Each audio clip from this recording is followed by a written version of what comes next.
Ladies and gentlemen, please welcome students from St. Francis Xavier Catholic Academy and stand for the Pledge of Allegiance.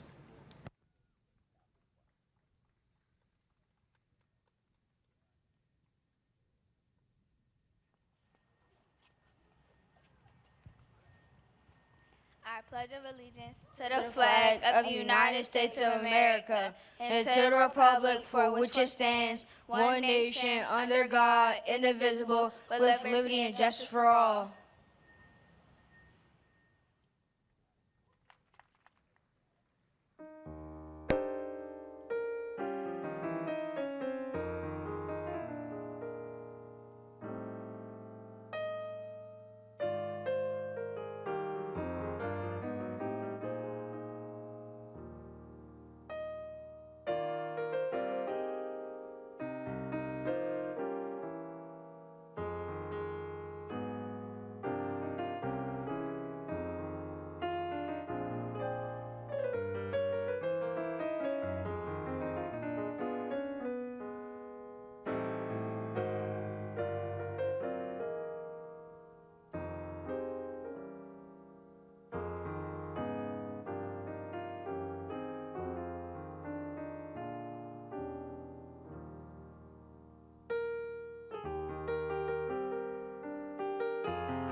Ladies and gentlemen, the President of the United States, Donald J. Trump.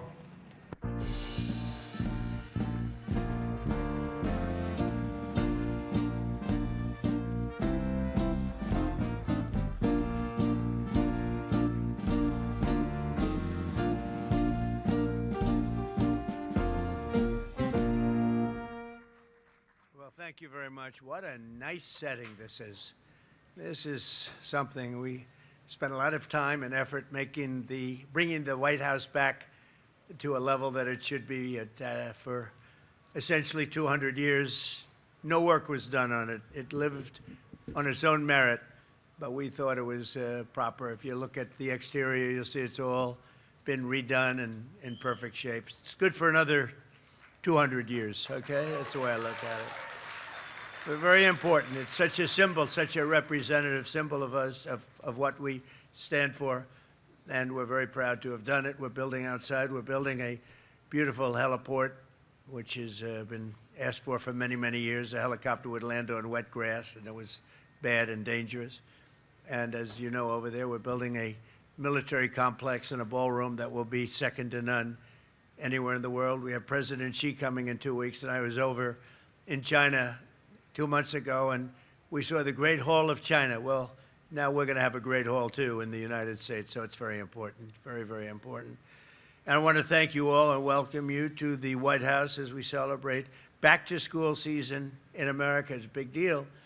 We're delighted to be joined by many incredible parents, devoted teachers, exceptional educators, and star students from all across the nation. In fact, we have so many star students, I want to make offers to some of you to come and join us as soon as you get out of college, because we want stars. We want smart people.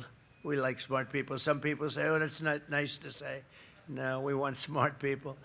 I want to thank our great Secretary of Education, a fantastic woman, by the way, my friend and all of that, but she's a fantastic woman. Nobody like her. Linda McMahon, Nebraska Governor Jim Pillen. Jim, thank you very much. Thank you. Look good. Arkansas Governor Sarah Huckabee Sanders. Thank you. Thank you, Sarah. Chairman of the House Education Committee, Tim Walberg. Thank you very much, Tim. Good job.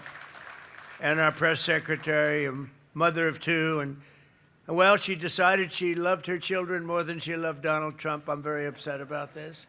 She has to go home and spend time with her children. That does happen on occasion with some people when they love their children, and she does. And Caroline, congratulations on your newborn, your perfect newborn. And she's done a fantastic job. She's been a great, great press secretary. Now, if I say you're the best of all time, I have Sarah sitting here, so I'll have, but let's put it this way, they were both great, okay? Is that all right? But from the very beginning of our country, Americans have understood that there's no job more important than teaching our children to become happy, healthy, proud, productive, and flourishing citizens. And unfortunately, in the 4 years I took office, and since I took office, our educational system itself was really, I mean, it was incredibly, before I got here, it was weaponized like everything else in our government. Everything was weaponized against the goals that we all stand for. And under the last administration, extreme ideologies such as critical race theory and transgender insanity were forced upon our children as young as 4 and 5 years old. Transgender didn't work. Students were taught that our heroes are villains. The FBI was used to target patriotic parents at school board meetings. And meanwhile, far too many government-run schools failed at the basics. And you just have to look at the charts. They were failing at a thing called education, with only 30% of in reading and math. That was under the last administration. Under the Trump administration, we're systematically ending every single one of these radical left betrayals, and we're putting the parents back in charge. They're the ones that love our children. They're the ones that should be in charge. So immediately upon taking office, I signed an executive order to ban critical race theory and to ban transgender ideology from public schools. That was a big deal. We banned men from playing in women's sports. That was so easy to do. I don't get it. They're still arguing. They're still fighting. I saw a Democrat congressman the other day fighting an anchor that was, I would say, somewhere in the middle, but fighting an anchor on men playing in women's sports. And I said, I hope they keep doing that, because it's got to be impossible to win a race politically. Just crazy. I've never seen anything like it. But it continues out there, although we've had big court victories, as you know, and we've largely stopped it. Every public school in America is now on notice that if they tell a child that they're trapped in the wrong body, they are committing child abuse. And as we remove the far-left extremism from the classroom, we're taking historic action to ensure that every child in America has access to a first-class education. The United States spends more money on education than any other country in the world by double, and our results should be better than they are. I would look at lists where we're rated, out of the 40 top nations, we're rated number 38, 39, and number 40 with all the money we spent. But Linda has changed that so rapidly and so drastically, and frankly, it's shocking how fast it's gone under her leadership. 1 year ago, as part of the great big beautiful bill, we passed the Education Freedom Tax Credit, the largest ever expansion of school choice, and we want, thank you, and we want every parent to have the power to send their child to a high-quality school that shares their values. It's so important. With us today are Caleb and Jocelyn Griffith and their beautiful family from Statesville, North Carolina, a great place. They've 3 biological sons and 2 foster children. School choice and education freedom scholarships are going to give these kids more opportunity than ever before. And I'd like to ask Caleb and Jocelyn to come up and say a few words, please.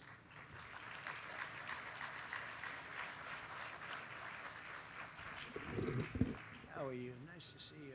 Thank you very much.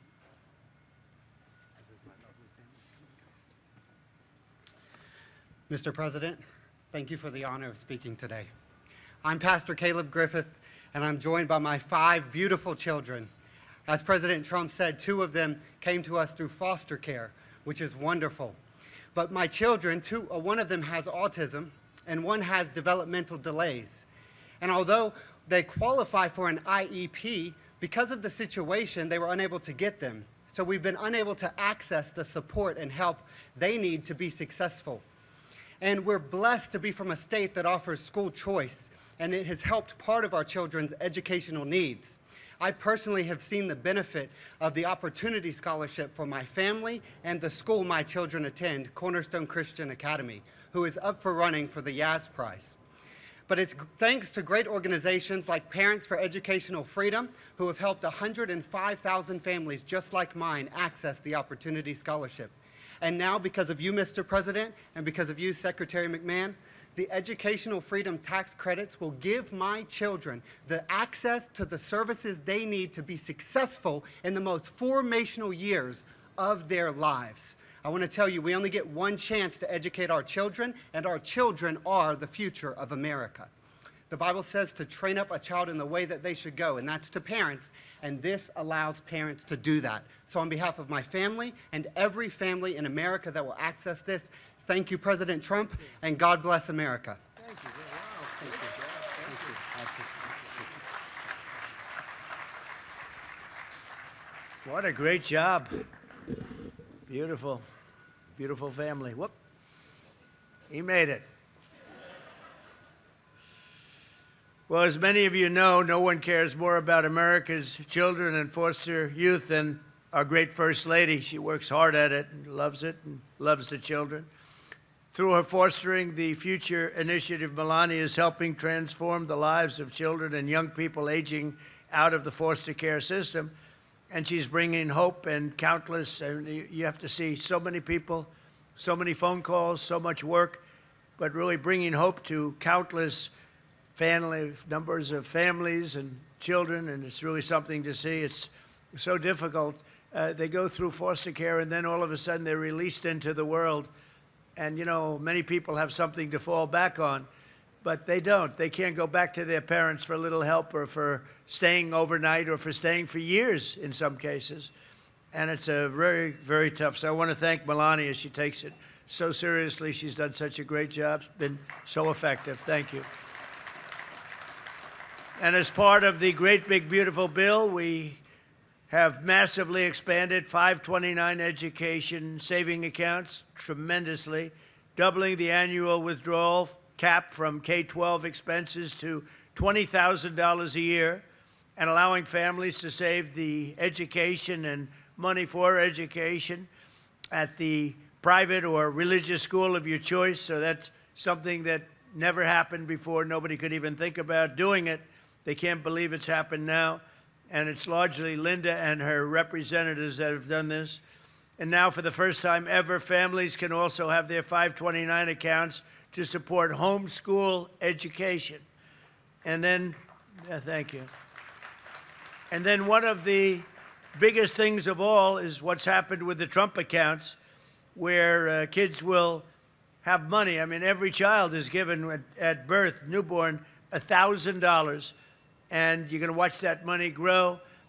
People like Michael and Susan Dell have put up a tremendous amount of money, over $6 billion. But we have many people. Some people have taken on an entire state, like the state of Indiana, by a very, very fantastic friend of mine, Brad. Thank you very much. And some very wealthy people and very wealthy companies are putting up tremendous amounts of money. The Trump accounts is being talked about all over the world. It's very good and very hot. Joining us today, Marina and Hubert from Jacksonville, Florida. They've been homeschooling their 3 children for 11 years and will benefit enormously from the new policy. The amount of money they're getting is something that they can very much use, and it's something that wouldn't have happened without the Trump administration. So Marina and Hubert, please come up and say a few words.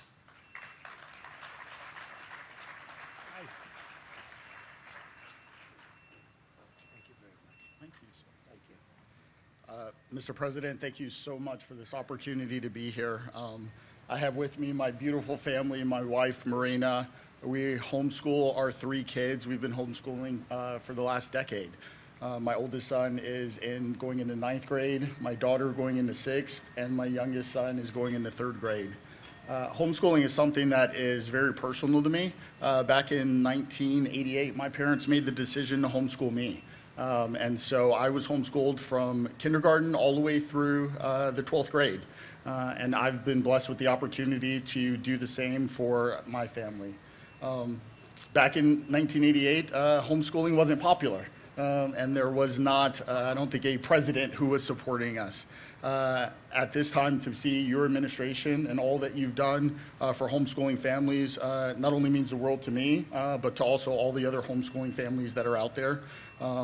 With the great, big, beautiful bill, the expansion of 529, oftentimes with homeschooling, there were one-income households because I'm working and my wife is schooling the kids. So being able to have the extra resources to provide them with their needs and also the option to support our children in the way that we see fit means the world. So I just want to thank you for everything that you've done. Great parents. You have great parents. Thank you so much. Thank you very much. That's beautiful, beautiful family. Thank you. Well, I'm very proud to say that the Trump administration's achieved more for the benefit of Americans' children in less than 2 years than most administrations do in many years. 8 years, or frankly, you can take 2 or 3 administrations, put them together. They haven't been able to do what we did. After decades of racist policies and illegal quotas, we brought back the merit system into education. We're back on the merit system, which is what made our country great in the first place, so that our children will always be judged by the achievements and qualifications, not by the color of their skin or any other reason. We issued a guidance for protecting the right to prayer, and we now protect prayer in the public schools. They're totally protected. And last year I signed a historic executive order to begin the process of eliminating the Federal Department of Education, getting them out of Washington, and bringing education back to the states, the most important thing.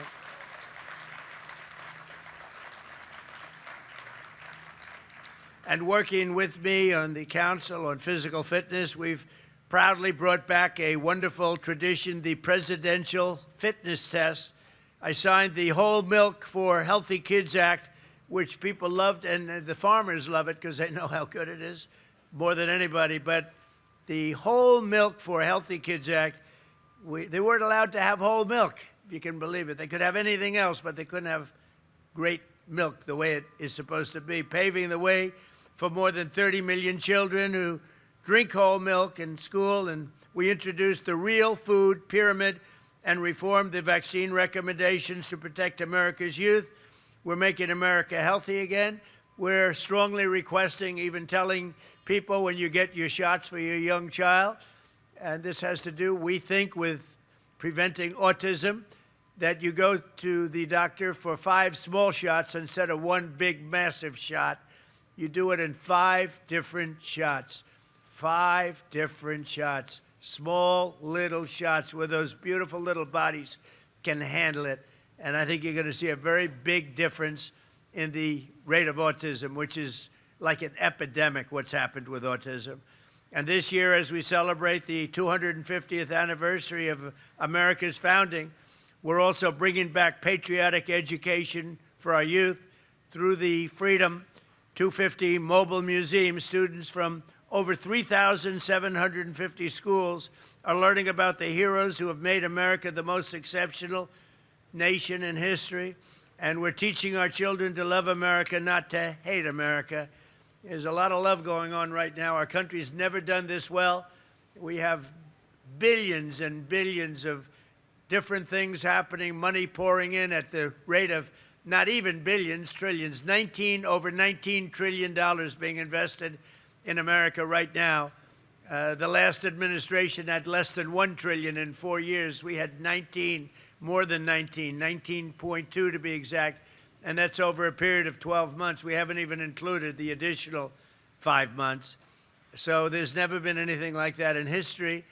No other country in the world has ever had investment like we're having right now being made, which is building factories, car plants, everything, all over, AI, all over the country at levels that nobody's ever seen before. No other country has ever seen what's happened. It's a revolution, a positive revolution. So in everything we do, we're empowering our nation's parents, we're restoring high standards and the pursuit of excellence, and we're proving that the golden age of America education is just beginning. And I want to thank you all for being here. You're incredible people. I know so many of you in the audience, but one in particular who's just an outstanding person, an incredible woman, Secretary of Education, Linda McMahon. Please come up, Linda. Thank you.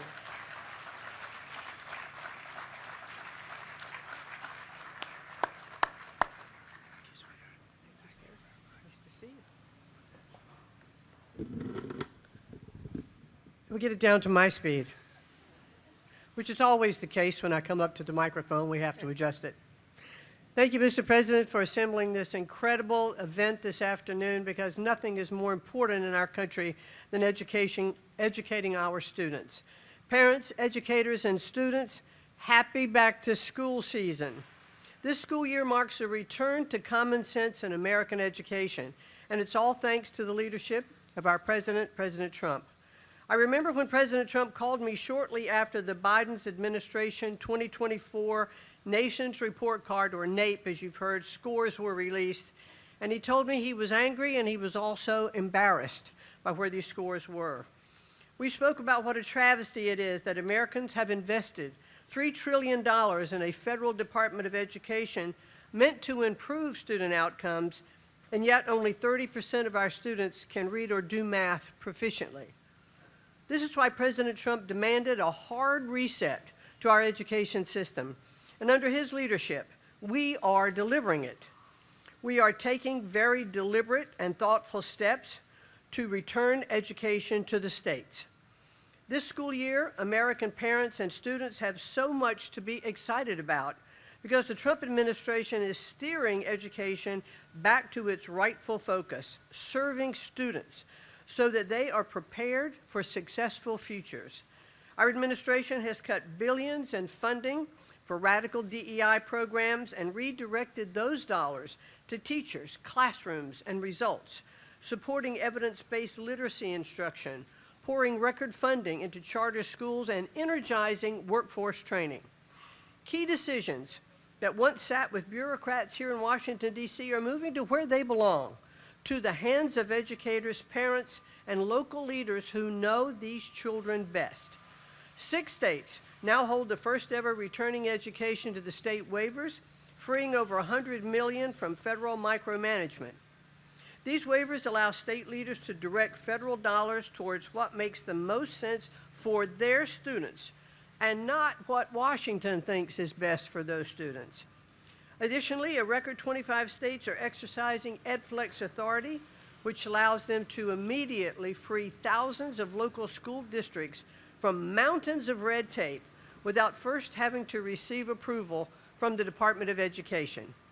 And under President Trump's leadership, we are restoring parents' sacred role as the first decision makers in their children's lives. Children belong to their parents, not the federal government. And through the Education Freedom Tax Credit, President Trump has delivered the largest national expansion of education freedom in history for over 50 million eligible children, giving parents unprecedented freedom to choose the path that is best for their child. So it's no surprise that over half of our nation's states, both red and blue, have raced to this historic choice option, benefiting families whether their child attends public or private school. Parents can also rest assured that wherever their child goes to school, this administration is vigorously protecting their right to know what's happening inside those walls. After the Biden administration allowed schools to secretly transition students without parents' knowledge, President Trump is defending parental rights like never before. At his direction, we are working hand in hand with the Department of Justice to ensure no school district ever has more power over a child than their own parents. Thank you. We've exposed states like California for some of the most widespread offenses and put schools on notice. If they subject children to radical experiments and sideline parents, they will lose their federal funding. Never before have parental rights been enforced at this scale, and parents are back in the driver's seats where they rightfully belong. Across every facet of education, these reforms are truly driving the progress that many promised, but only President Trump has delivered. We are breaking the grip of the education monopoly in D.C. and putting the future of our children back into the hands of those who know them, love them, and are best positioned to help them reach their God-given potential. We will remember this as a turning point in our country where, thanks to President Trump's leadership, American education began to reclaim its place as the very best in the world. Thank you all, and have a great and wonderful school year. Great job, honey. Thank you, sir. Nice to see you. Thank you. Well, thank you very much. Now, I don't know if anybody wants to do this, but I'm going to be walking down here in about 2 minutes to meet with the people that are building the heliport. And you'll see right alongside of it the great structure that's rising right next to the White House, and that's going to be the ballroom/military complex. It's incredible.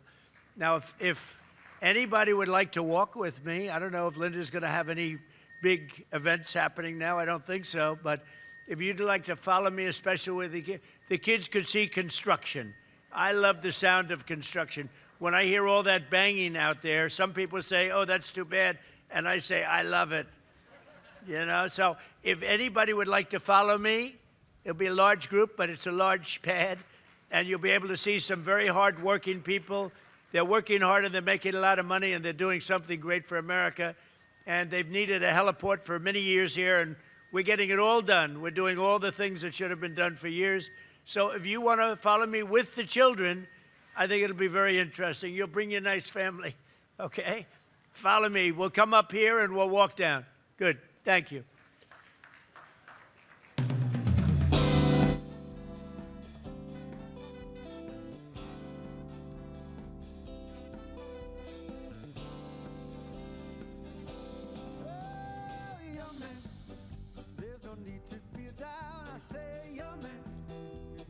yourself off the ground. I say, young man, 'cause you're in a new town. There's no need to be unhappy, young man. There's a place you can go. I say, young man, when you're short on your dough, you can go there, and I'm sure you will find many ways to have a good time. Oh, it's fun to stay at the YMCA. It's fun to stay at the YMCA. They have everything for your men to enjoy. You can hang out with all the boys. It's fun to stay at the YMCA. It's fun to stay at the YMCA. You can get yourself clean. You can have a good meal. You can do whatever you feel. Young man, are you listening to me? I say, young man, what do you want to be? I said, young man, you can make real your dreams, but you've got to know this one thing. No man does it all by himself. I said, young man, put your pride on the shelf.